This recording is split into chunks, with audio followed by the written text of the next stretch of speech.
Hi, this is Vigneshwar. NEET PG aspirant உங்களுக்கு தெரிஞ்சிருக்கும். So இப்போ நான் என்ன பண்ணிகிட்ருக்கேன் அப்படின்னாக்கா, லாஸ்ட் டைம் நான் வீடியோ போட்டிருந்தேன், நான் கன்சிஸ்டண்ட்டாக படிக்க மாட்டேன்னு சொன்னதுக்கப்புறம்.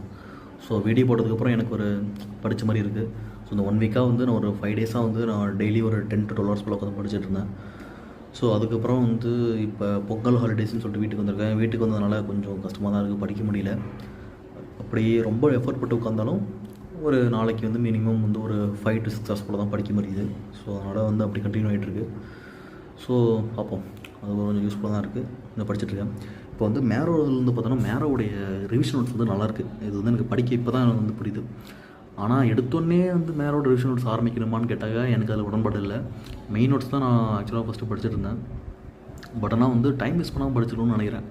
மேரோட ரிவிஷன் நோட்ஸு ரொம்ப நல்லாவே இருக்குது. இட்ஸ் வந்து ஒரு வெரி யூஸ்ஃபுல். எனக்கு கேட்டால் வந்து நல்லா தான் இருக்குது மேரோட ரிவிஷன் நோட்ஸ். ஸோ இப்போ அதை தான் படிச்சுக்கிட்டு இருக்கேன். நல்லா யூஸ்ஃபுல்லாக தான் இருக்குது. ஒரு அண்டர்ஸ்டாண்டிங், ஒரு ஓவரால் வியூ எனக்கு கொடுக்குது. ஸோ இப்போ என்னோடய ப்ரிப்ரேஷன் இப்போதைக்கு அதுதான். சீக்கிரம் இப்போ தான் ஃபஸ்ட் ரிவிஷனே நான் ஸ்டார்ட் பண்ணியிருக்கேன். ஸோ அது நல்லா போகணும். இப்போதைக்கு பொங்கல் ஹாலிடேஸ் முடிச்சுட்டு அதுக்கப்புறம் வில் வந்து நம்ம ஃபுல் ஃபோக்கஸ்டாக நம்ம வந்து இறங்கி தான் ஆகணும். வேறு வழி இல்லை. டேஸ் இன்னும் கம்மியாக தான் இருக்குது. ஓகே, பாய்.